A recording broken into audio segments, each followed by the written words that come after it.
नमस्कार। जवाब तो देना होगा मैं आप सभी का स्वागत है। मैं हूं डॉक्टर अवधेश मिश्रा। छत्तीसगढ़ की सियासत में चुनावी रस्साकसी परिणाम के बाद अब बीजेपी के समक्ष एक बड़ी चुनौती आ गई है कि जितनी बड़ी जीत मिली है उतनी ही बड़ी चुनौती के साथ बीजेपी को आने वाले समय में सरकार को चलाना है। न केवल आर्थिक व्यवस्थाएं बल्कि जो तमाम फ्री बीज के वादे किए गए हैं उन्हें कैसे बीजेपी निभाएगी और जितने वादों को घोषणा पत्र के जरिए जनता के बीच में ले जाया गया है कैसे उसे अमली जामा पहनाया जाएगा। इन तमाम विषयों पर आप चर्चा करेंगे। तीन बेहद ही खास मेहमान हमारे साथ मौजूद है। पहले मेहमानों का तारुफ आपसे करा दूं, लेकिन उससे पहले जरा देख लीजिए कि नेताओं के दावे और क्या बीजेपी की चुनौती है। ये देखिए खास रिपोर्ट। छत्तीसगढ़ में बीजेपी ने भारी बहुमत के साथ सत्ता में वापसी कर ली है। 2023 विधानसभा चुनाव में बीजेपी ने 54 सीट पर जीत दर्ज की, तो वहीं कांग्रेस 35 सीटों पर ही सिमट गई। प्रदेश में पहली बार बीजेपी को इतनी बड़ी जीत मिली है। इससे पहले 2003 में बीजेपी के खाते में 50 सीट थी, जबकि 2008 में भी 50 थी। 2013 में 49, 2018 में 15 सीटों पर सिमट गई थी बीजेपी। वहीं 2023 विधानसभा चुनाव में ये आंकड़ा 54 तक पहुंच गया। बम्पर जीत से जहां एक तरफ बीजेपी उत्साहित है, तो वहीं कई बड़ी चुनौतियां भी सामने हैं।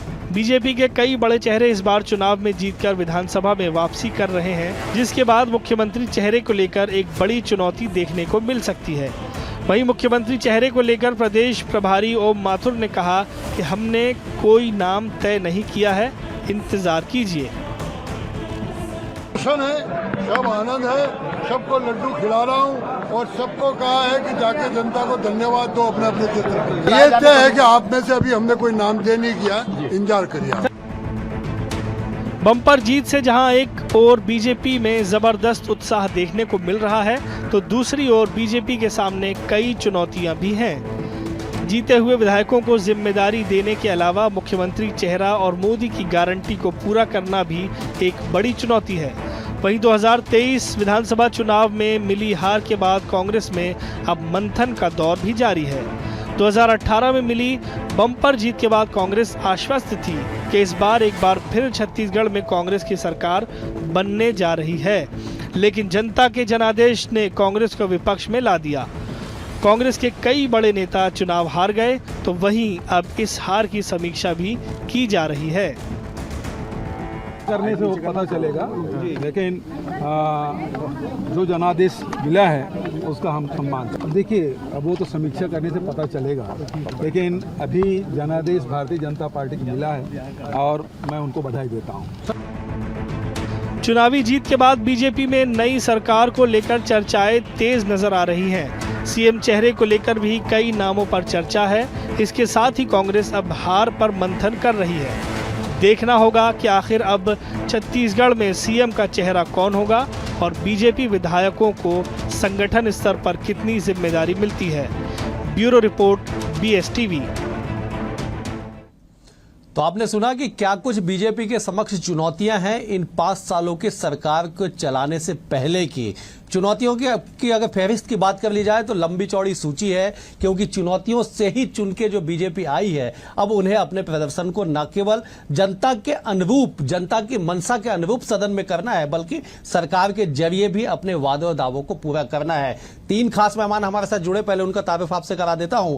बीजेपी की ओर से अमित साहू प्रवक्ता है, वरिष्ठ नेता है। अमित जी आपका स्वागत है। कांग्रेस की ओर से हमारे साथ अजय गंगवानी है, प्रवक्ता है, युवा नेता। अमित जी आपका भी स्वागत है। अजय जी आपका भी स्वागत है। वरिष्ठ राजनीतिक विश्लेषक पत्रकार याज्ञवल्क्य मिश्र भी हमारे साथ है। याज्ञवल्क्य जी आपका भी स्वागत है।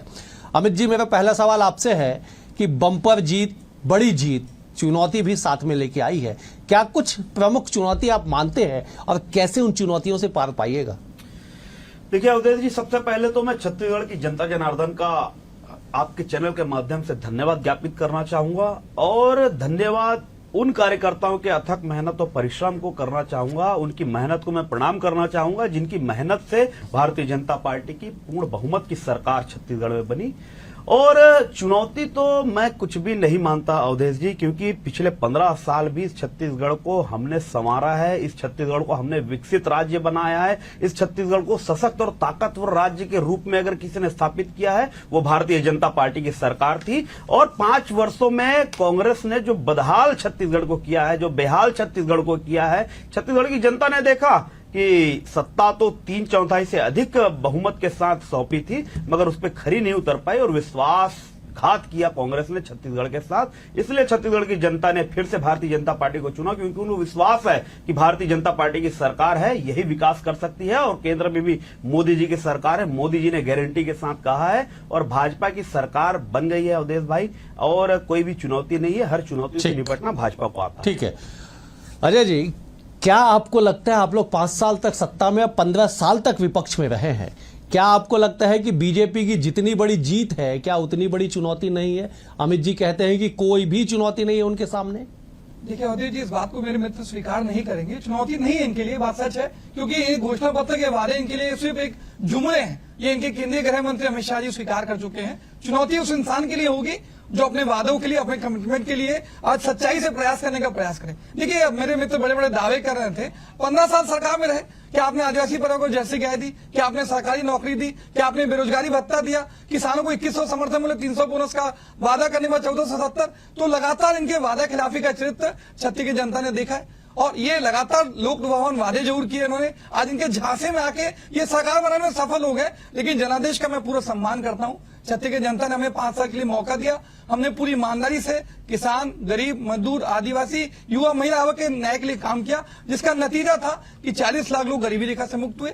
लेकिन अब हम लोकतंत्र में सक्रिय विपक्ष भूमिका निभाएंगे। हमारी जो गलतियां थी या विश्लेषण के बाद बेहतर ढंग से हम सुलझाएंगे। लेकिन एक छोटा सा उदाहरण और दे दो अवधेश जी, 2003 में भी हम हारे थे। छत्तीसगढ़, मध्य प्रदेश, राजस्थान, सिर्फ दिल्ली में जीते।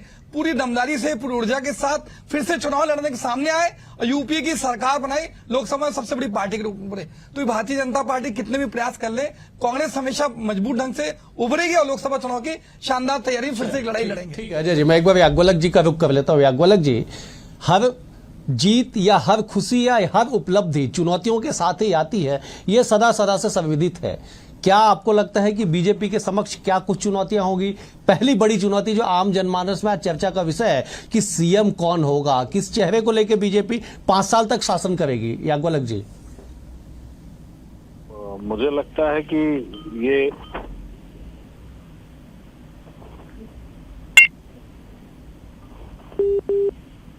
हाँ अवधेश, मैं आपको दिख रहा हूँ, आवाज तो मेरी आ रही होगी। जी जी बिल्कुल बिल्कुल। याज्ञवल्क जी, आप अपनी बात पूरी कर लीजिए। आप बिल्कुल, आपकी आवाज आ रही है। अवधेश जी देखिए, कोई भी अवसर चुनौतियों के बगैर अधूरा है। आपकी बात में ही आपके प्रश्न का जवाब है। कोई भी दायित्व मिलेगा, उसके साथ चुनौतियां मिलेंगी।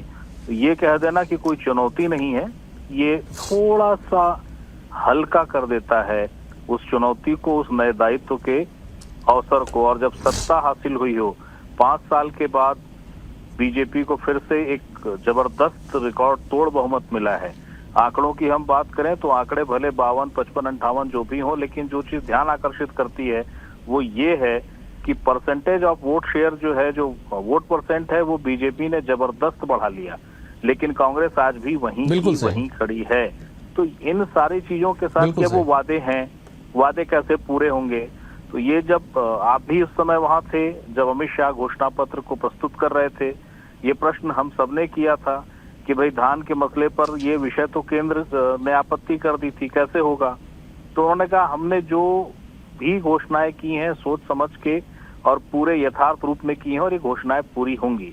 ये जरूर इसको देखा जाना चाहिए इस रूप में कि मोदी नाम इस योजना या इस वादे के साथ जुड़ा हुआ है, मोदी गारंटी दी गई है। बिल्कुल सही। और अभी सामने लोकसभा चुनाव है अवधेश, तो मुझे लगता है कि चुनौती चाहे जितनी बड़ी हो, लेकिन मोदी गारंटी यानी मोदी के नाम का फिर जिक्र आएगा ही आएगा लोकसभा में।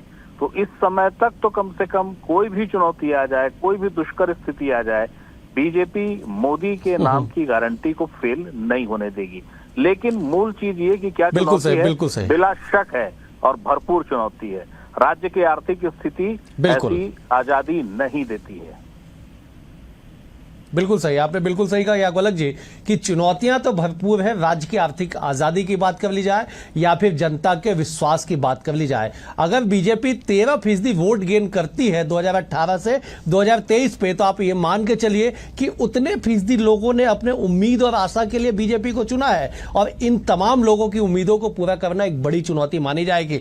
अमित जी, लोकतंत्र में उपलब्धि हमेशा चुनौती के साथ आती है। आप भले ठीक है राजनीतिक तौर पर आप स्वीकार ना करें कि कोई चुनौती नहीं है, लेकिन आप भी जानते हैं कि इन वोटों को जस्टिफाई करने के लिए, इस जीत को जस्टिफाई करने के लिए आपको जनता की अदालत में उन तमाम उम्मीदों पे खड़ा उतरना होगा जो उम्मीद आप जनता के मन में बंधा चुके हैं। अमित जी, देखिए उदय जी, भारतीय जनता पार्टी एक ऐसी पार्टी है जो वो वादा करती है जनता से उसे पूर्ण करती है जरूर। चाहे आज वर्तमान की स्थिति में उदाहरण के तौर पर आज केंद्र में हमारी सरकार है, वो देख लीजिए, हमने जो वादे किए थे, हमने जो इरादे रखे थे, हमने जो लक्ष्य रखा था उसे पूर्ण किया।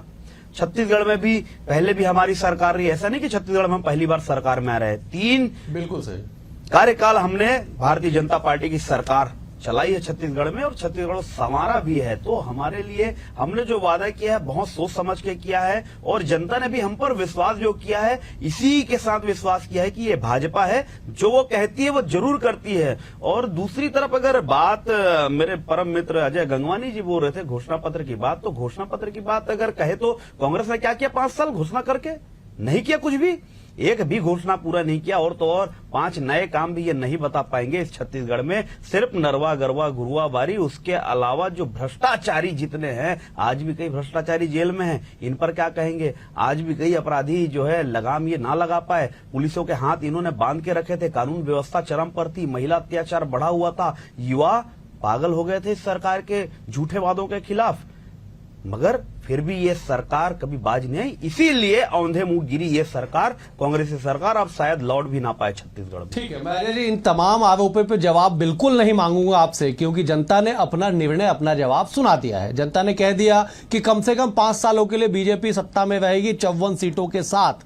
अब आप ये बता दीजिए कि जिन चुनौती को अमित जी या बीजेपी चुनौती नहीं मान के चल रही है, उस चुनौती की सूची में आपके पास 4-5 ऐसे कुछ नाम होंगे, कुछ जिम्मेदारियां होंगी?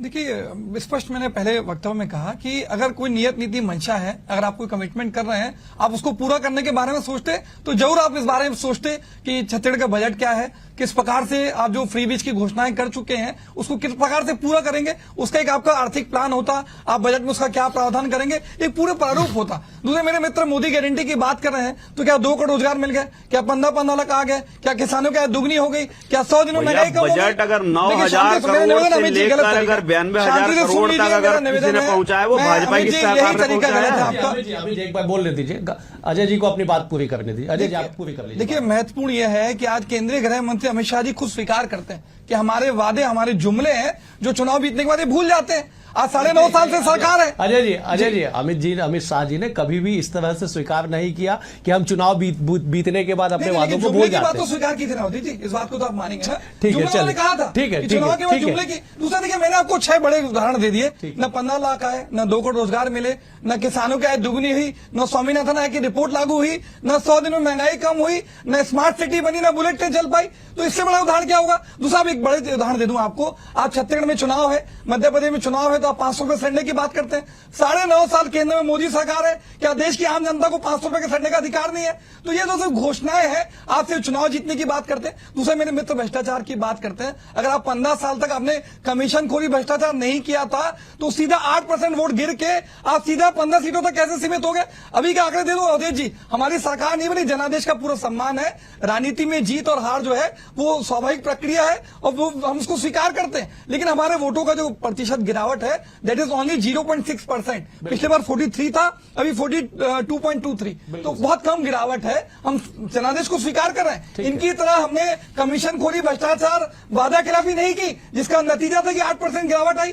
तो दूसरा, आप 1 लाख करोड़ का कमीशन खोरी भ्रष्टाचार करते रहे, जिसका नतीजा आपने अजय जी, आप जिस 8% की बात कर रहे 2018 के रिजल्ट पे, आप इससे भी अगर तुलना करेंगे कि 13% का ग्रोथ तो कर लिया बीजेपी ने, तब भी कांग्रेस के भीतर ऐसी क्या कुछ हो गई कांग्रेस शासन में कि बीजेपी 13% ग्रोथ कर जाती है? देखिए, बहुत अच्छा प्रश्न, मैं इसका जवाब देना भी चाह रहा था। देखिए, हमने चुनाव जो लड़ा हमारे कार्यों पे, हमारी योजनाओं पे, हमारे चेहरे पे, और इनकी मोदी सरकार ने चुनाव लड़ा आज ईडी, आईटी और सीबीआई के दम पे, दिखावे के लिए अवधेश जी 40 साल पछा रखते। आज ईडी के माध्यम से हमारे मुख्यमंत्री को बदनाम करने के साथ न केवल छत्तीसगढ़ में, राजस्थान में, हर जगह। ठीक है, मैं एक बार याज्ञवल्क जी का रुख कर लेता हूं। याज्ञवल्क जी, एक शब्द निकल के आता है 2018 के बाद, हमने कई बार इस शब्द को सुना। 2023 के शुरुआत में कल सरकार बनी और आज से इस शब्द को फिर से सुना जा रहा है कि झांसे में आके जनता ने वोट कर दिया। 2018 के बाद बीजेपी ने भरपूर इस बात का इस्तेमाल किया शब्द का कि जनता जो है वो झांसे में आ गई कांग्रेस के।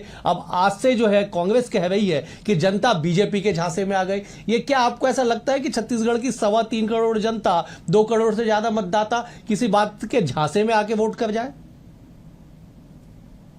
मुझे लगता है कि कांग्रेस के जो प्रवक्ता साहब हैं, अभी उनको ये सवाल, ये जिस अंदाज में वो उसको प्रस्तुत कर रहे हैं, इसके लिए उनको थोड़ा ठहरना चाहिए, क्योंकि अभी इनकी पार्टी ये विश्लेषण खुद करने वाली है। वो कितना निर्मम विश्लेषण करेगी, ये देखने की बात होगी कि ये हार क्यों हुई। आपका वोट परसेंटेज नहीं बढ़ता है, बीजेपी का वोट परसेंटेज बढ़ जाता है। आप ये भांप ही नहीं पाते हैं कि महिलाओं के बीच में आपने ऐसा कौन सा वादा किया था जो पूरा नहीं किया, और वो कौन सा मसला है जो युवाओं के बीच बहुत सफलता से भाजपा पहुंचा ले गई। कौन कौन से ऐसे इशू हैं, कौन से ऐसे मुद्दे हैं। तो ये तब समझ में आया कांग्रेस को जब दूसरे चरण के चुनाव, मतदान बिल्कुल होने वाले थे, दिन चुना गया दिवाली का, प्रेस बंद, अखबार बंद, कोई ऐसी ठोस व्यवस्था नहीं जो आप महिलाओं तक ये बता पाते कि नहीं अगर वो 12 कह रहे हैं तो हम तो 15 देंगे आपको। तो कांग्रेस से कई रणनीतिक चूक हुई है, और इन रणनीतिक चूक को समझना पहले पड़ेगा। और जिन बातों को अजय जी कह रहे हैं, दरअसल अब वो बातें अभी कम से कम इस समय प्रसंगहीन हैं, अभी उनका कोई अर्थ नहीं बैठता। अभी मतदाता ने मैंडेट दे दिया, और आप ये कहें कि भाई देखिए मोदी जी की गारंटी नहीं चली। अगर मोदी की गारंटी नहीं चलती तो बहुत छोटा सा दृष्टांत है, अजय जी को याद करना चाहिए। अमित भी छत्तीसगढ़ के हैं, हम सब छत्तीसगढ़ के हैं। दीपावली के अगले दिन बाजार में कोई नहीं मिलता। दीपावली के अगले दिन नरेंद्र मोदी जी की 2 सभाएं हुई थी, और दोनों सभाएं खचाखच भरी भीड़ थी, अच्छी संख्या थी। आप प्रधानमंत्री नरेंद्र मोदी को यदि ये मानते हैं कि उनकी गारंटी नहीं है, उनके नाम का कोई असर नहीं है, तो इसका मतलब है कि हमको बहुत ज्यादा अध्ययन करने की जरूरत है।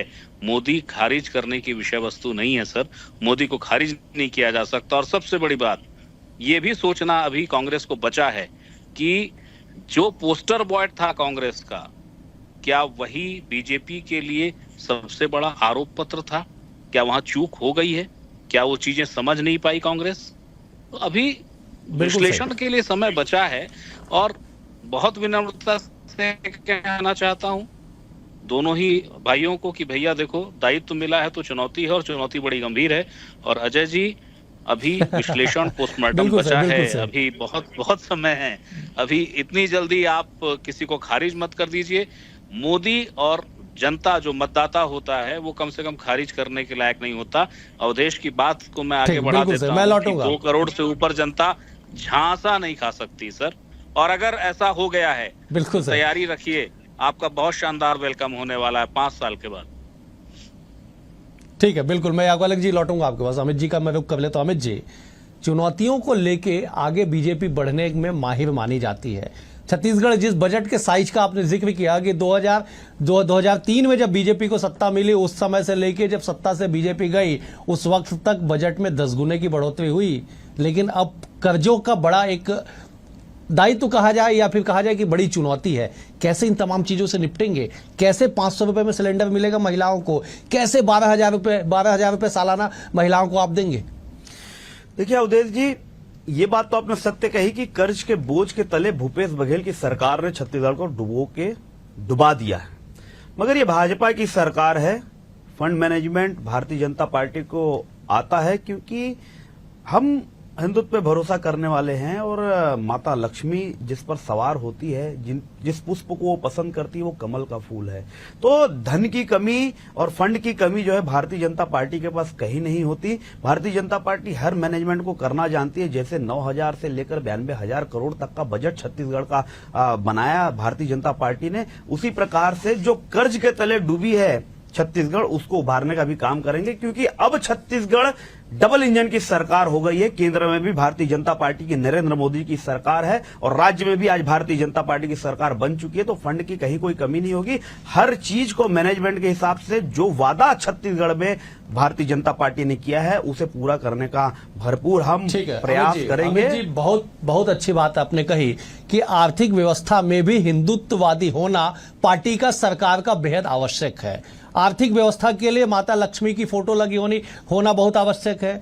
आर्थिक व्यवस्था के लिए भी माता लक्ष्मी का जो पसंदीदा पुष्प है कमल, उसका होना बेहद जरूरी है। लेकिन साहब अमित जी, आपको मैं याद दिला दूं, अपने दर्शकों को याद दिला दूं कि 2013 से लेकर 18 तक जब टी.एस. सिंहदेव मुख्य बतौर नेता प्रतिपक्ष सदन में मौजूद होते थे, तो पूरे 5 साल के कार्यकाल में मेरे पास रिकॉर्ड है 13 बार उन्होंने श्वेत पत्र जारी करने की मांग की थी आर्थिक व्यवस्थाओं को लेकर, आर्थिक स्थिति को लेकर। लेकिन 2023 से लेकर 2018 से 2023 तक जब छत्तीसगढ़ में कांग्रेस की सरकार थी, उस वक्त 3 बार भी श्वेत पत्र जारी करने की बात विधानसभा में कांग्रेस लेके, बीजेपी लेके नहीं आई थी। ये एक बड़ा फर्क है। अमित जी, मैं इसका जवाब चाहूंगा, आप दे, मैं अगली बार आपके पास आऊंगा। तो फिलहाल मैं अजय जी का रुख कर देता हूं। अजय जी, आप कुछ कह रहे थे। देखिए, मेरे मित्र इस बात को स्वीकार नहीं करेंगे। 2003 में जब भारतीय जनता पार्टी की छत्तीसगढ़ में सरकार बनी, 400 करोड़ का सरप्लस फंड था, और जब ये हटे 2018 में 41,000 करोड़ से ज्यादा का ऋण छोड़ के गए। दूसरा देखिए, मेरे मित्र के मुंह से एक सच्चाई निकली कि भैया आप दोनों, मैं कंप्लीट कर रहा हूं गलत तरीका छोड़ा है भैया, कंप्लीट समझ लीजिए। देखिए, जैसे इनकी झूठ पकड़ाता है ना, तो इस प्रकार झूठ वाली बात नहीं है। 1 लाख करोड़ के कर्ज के तले डूबी हुई है छत्तीसगढ़ की सरकार। मैं कंप्लीट कर लूं, आपकी जिम्मेदारी है। अगर मैं डिस्टर्ब नहीं कर रहा हूं, बिल्कुल अमित जी, एक बार अजय जी कंप्लीट कर ले। लेकिन अजय जी, इस बात को आप भी स्वीकार करेंगे कि 15 सालों में बीजेपी की सरकार ने जितना ऋण लिया, 5 सालों में अगर उसका औसत निकाला जाए तो आपने 3 गुना ऋण लिया है। औसत की बात कर रहा हूं मैं, 3 गुना ऋण। अवधेश जी, मैं कंप्लीट बिल्कुल देखिए, बहुत जिम्मेदारी से इस बात को कह रहा हूं कि जब ये सरकार से हटे 41,000 करोड़ से ज्यादा का ऋण था, हमने ऋण लिया। मैं मान रहा हूं इस बात को, क्योंकि कोविड काल था। और दूसरा सबसे महत्वपूर्ण आंकड़ा दे दूं, आज ये सच्चाई इनके मुंह से निकल रही है कि अब दोनों जगह इनकी सरकार है। हमारे साथ 5 साल तक ये शौचालय व्यवहार करते हैं। आज हमारा 54,000 करोड़ रुपए केंद्र की मोदी सरकार रोक के रखी है, वो हमारे 54,000 करोड़ का ही है, तो हमारे लोन वैसे ही कम हो जाएगा। तो ये दिख रहा है कि हमारे साथ। अजय जी, मैं आपको टोकूंगा। मैं जिस तरह से अमित जी को टोका, मैं आपको टोकूंगा।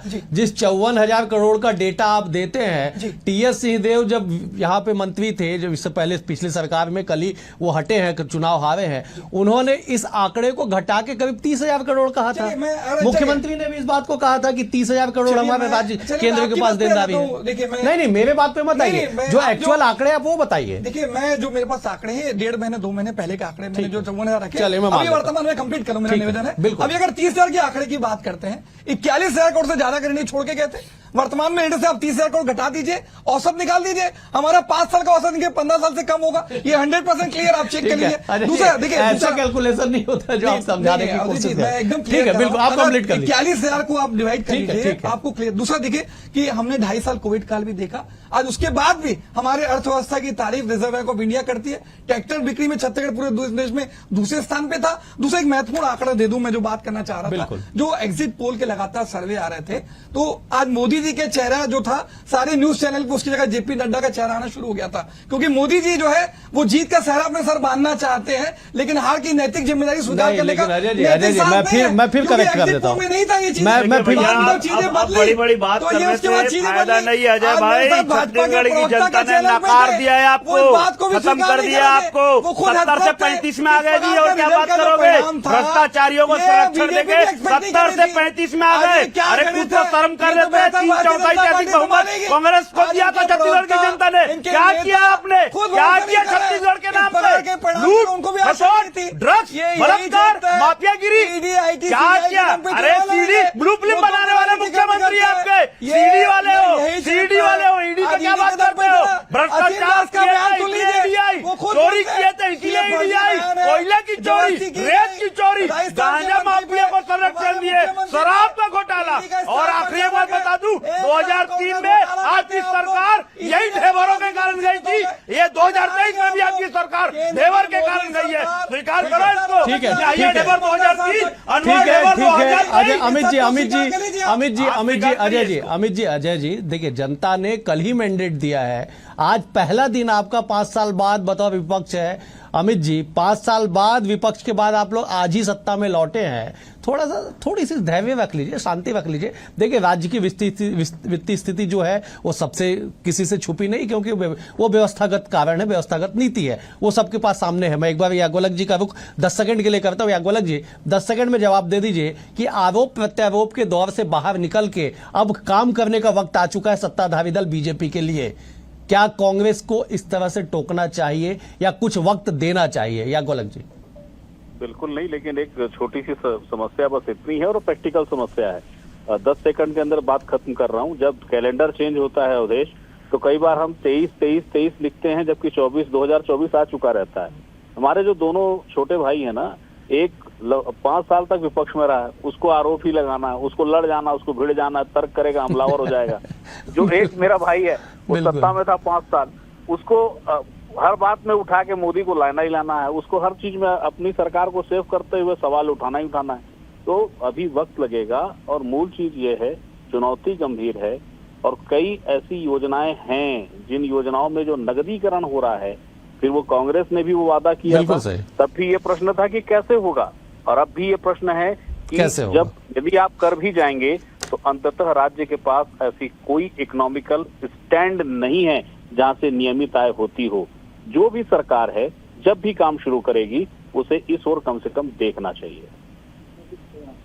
बिल्कुल सही याज्ञवल्क्य जी, आपने बिल्कुल सही कहा कि 5 साल तक जो पार्टी सत्ता में थी वो केंद्र पे हमलावर, मतलब कांग्रेस लगातार केंद्र पे हमलावर रही, और उसी तेवर के साथ आज भी कांग्रेस डिबेट में मौजूद है। और बीजेपी के ओर से जिस तरह से 5 साल तक राज्य सरकार पे हमला किया गया, आज भी इसी तेवर के साथ बीजेपी के प्रवक्ता अमित साहू इसी तेवर के साथ मौजूद है। लेकिन सबसे बड़ी बात और सबसे बड़ा सवाल यही है कि अगर बीजेपी के समक्ष, सरकार के समक्ष कोई चुनौती है तो उन चुनौती को कैसे वो दूर करेगी, इस पे जरूर कुछ चर्चा होनी चाहिए। अमित जी, बड़े शालीनता से 2 बिंदुओं में आप जवाब दे दीजिए कि चुनौतियों से आप कैसे पार पाएंगे। लॉजिकल कुछ बात एक बार दर्शकों को बता दीजिए। देखिए, भारतीय जनता पार्टी की सरकार है, बजट की कमी ना केंद्र से होगी और ना राज्य के राज्यान से होगी। हम कुल मिलाकर भारतीय जनता पार्टी की सरकार जो कहते हैं वो करते हैं, इसका चरितार्थ भी आपको आने वाले 5 साल में दिखेगा अवधेश जी। और जो भाजपा ने वादा किया है उसे जरूर पूर्ण करेगी, इस छत्तीसगढ़ को एक विकसित छत्तीसगढ़ बना के फिर से छोड़ेगी। ये वादा आज आपके इस चैनल पे बैठकर मैं करता हूं। और वादा करने की बात नहीं, यहां पर तो अब दिखाने का, काम करने का समय है। अब हम सब कार्यकर्ताओं ने मेहनत करके सरकार तो बना ली, अब हमारी कसौटी है काम करने की, और हम काम करके जनता की कसौटी पर खरा उतरेंगे, ये वादा भी है। ठीक है अजय जी। देखिए अजय जी, 3 बिंदु पे जवाब दे देता हूँ। ये अर्थव्यवस्था के बड़े बड़े दावे कर रहे हैं, किस प्रकार से केंद्र की मोदी सरकार ने देश की अर्थव्यवस्था का बंटाधार किया गया, इसका सबसे बड़ा उदाहरण दे देता हूँ। सरकार यहाँ की बात कर जीडीपी की बात करो, बात तो रखने दीजिए मुझे। अमित जी एक बार बात, ठीक है, चल आप बात रख लीजिए। आज किस पे करेंगे? देखिए 55 लाख करोड़ का ऋण था, आज देश में 1,55,000 करोड़, मतलब ऋण 3 गुना कर देते हैं। भुखमरी इंडेक्स में आज भारत जो है बांग्लादेश, पाकिस्तान, श्रीलंका से नीचे। दूसरा उदाहरण, अगर मैं छत्तीसगढ़ की बात करूं तो आरबीआई हमारी तारीफ करती है। प्रति व्यक्ति आय, हमारी जब सरकार बनी 84,000 रुपए प्रति व्यक्ति आय थी, वर्तमान में 1,33,000, 55,000 रुपए प्रति व्यक्ति आय में वृद्धि हुई है। तीनों क्षेत्र अर्थव्यवस्था के, कृषि, रियल एस्टेट और सेवा, तीनों क्षेत्र में राष्ट्रीय औसत से हमारी आर्थिक वृद्धि दर बेहतर है। तो ये सारे प्रमाण है कि हमने अर्थव्यवस्था को मजबूत करने के लिए काम किया। किसान हो, गरीब हो, भ्रष्टाचार को भी मजबूत किया भैया कांग्रेस ने, भ्रष्टाचार को भी बहुत मजबूत किया। अजय जी, अमित जी, अजय जी, देखिए अजय जी, आप जो तर्क दे रहे हैं अच्छी बात है, लेकिन जनता नहीं समझ पाई साहब, इस तर्क को आपको मानना पड़ेगा। और दूसरी बड़ी बात, आप जो केंद्र पे कह रहे हैं कि 55,000 करोड़ से 1,55,000 करोड़ तक 3 गुना तक ऋण हो गया, उसके बाद भी जो देश की जनता है वो मोदी मैजिक के पीछे पागल है। आप देख लीजिए छत्तीसगढ़ में उदाहरण, 54 सीट बीजेपी को चलेगी। आप एमपी का उदाहरण देख लीजिए, राजस्थान का उदाहरण देख लीजिए। 3 बड़े राज्यों में अगर केंद्र की इन कुव्यवस्था जिसका आप दावा करते हैं उसके बाद भी अगर बीजेपी क्लियर मैंडेट से कहीं आगे निकल जाती है तो यह जरूर जिस मोदी की गारंटी को लेकर बीजेपी चुनाव में है उस मोदी के चेहरे का जादू चला है। वक्त का अभाव है। आप तीनों मेहमानों का बेहद शुक्रिया। अजय जी आपका शुक्रिया, अमित जी आपका शुक्रिया, याज्ञवल्क्य जी आपका भी शुक्रिया। लेकिन कुल मिलाकर यह कि छत्तीसगढ़ के सियासत में जिस तरह से तमाम उठापटक के बाद अब जनता ने अपना निर्णय दे दिया है, बीजेपी के समक्ष जितनी बड़ी जीत है उतनी बड़ी चुनौती है। बीजेपी समय समय इन चुनौतियों को पार पाते हुए जनता से किए वादे पूरा करेगी, इस बात की उम्मीद और इस बात का आशा हम भी छत्तीसगढ़ बीजेपी सरकार से हम करेंगे। आज के लिए फिलहाल इतना ही। कल एक और विषय के साथ होगी मुलाकात, तब तक के लिए नमस्कार।